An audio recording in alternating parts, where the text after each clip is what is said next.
before it's too late. The Bill Helman Zoo in Stuttgart, Germany, has many young primates to care for. It is the primate nursery for the European Endangered Species Breeding Program. Any young primate who's orphaned or rejected by its mother comes here. And of course, the visitors love it.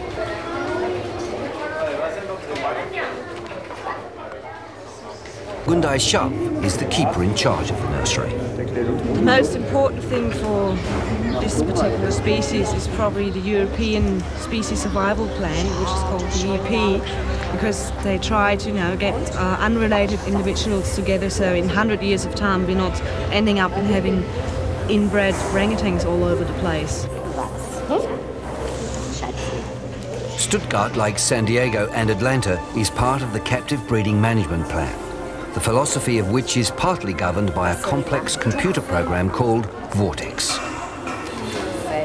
No, actually what Vortex says, it's a computer model. So what Vortex says is that if you, based on the known history or the natural history of the animal, if you increase mortality by 1%, the animal will die out within 30 years.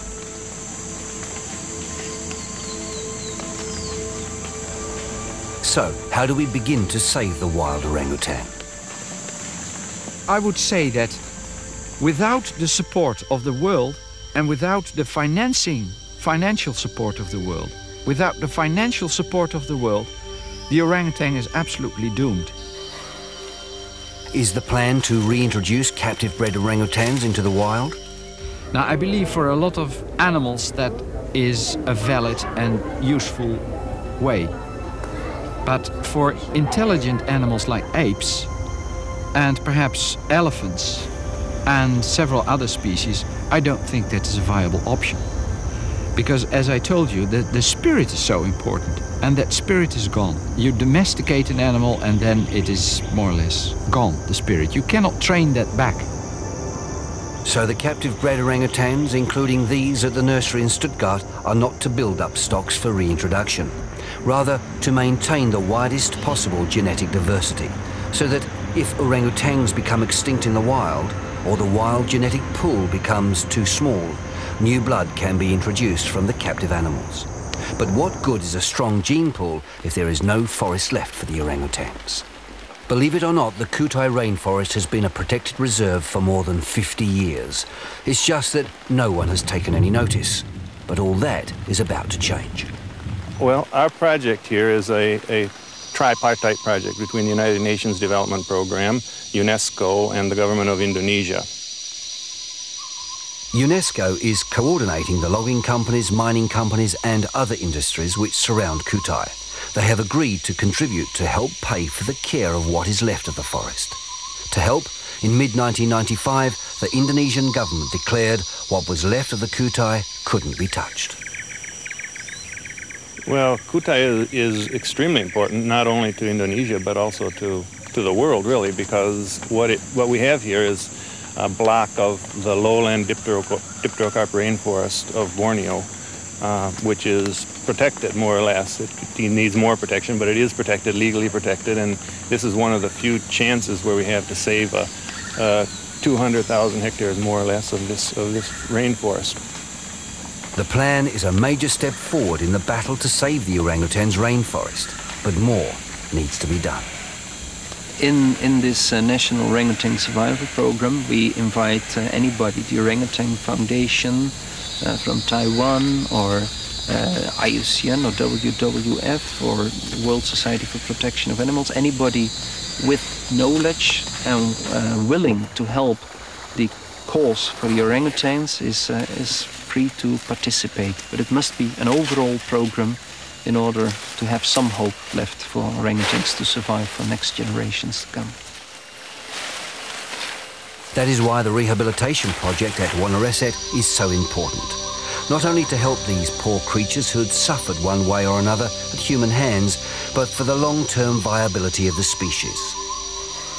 By releasing these animals back into the jungle, it's hoped the wild population will increase. But there are huge pitfalls and big risks. The people at Wonoreset realise that one false move, one mistake and they could inadvertently cause the extinction of the orangutan. Now, if you put these rehabilitant orangutans back into a wild population, you run into trouble. And we quickly found out what the troubles are.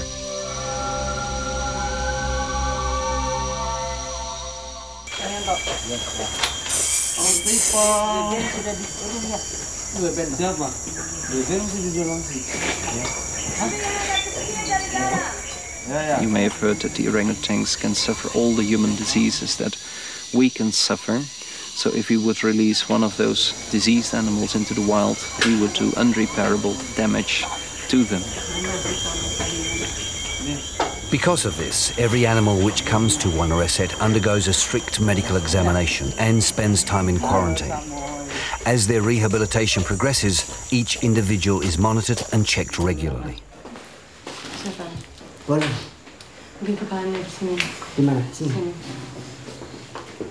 Under the new reintroduction methodology, there are 3 stages: quarantine, socialization, and release.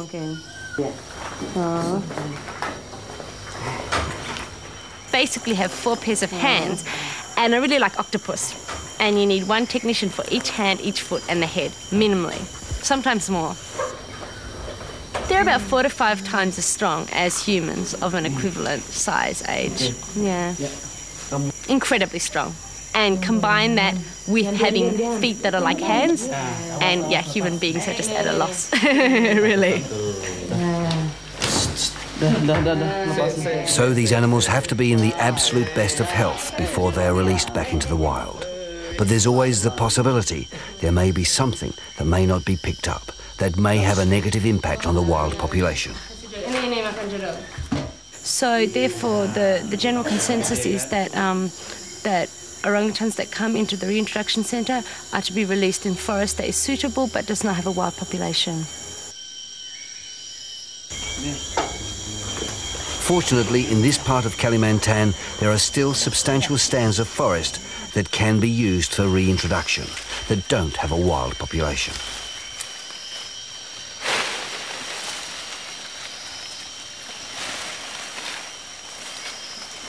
It's these areas which Willie Smits, Chris Warren and the team are using to reintroduce these animals back into the wild. And it's these animals they are hoping will save the orangutan from extinction by producing offspring of their own.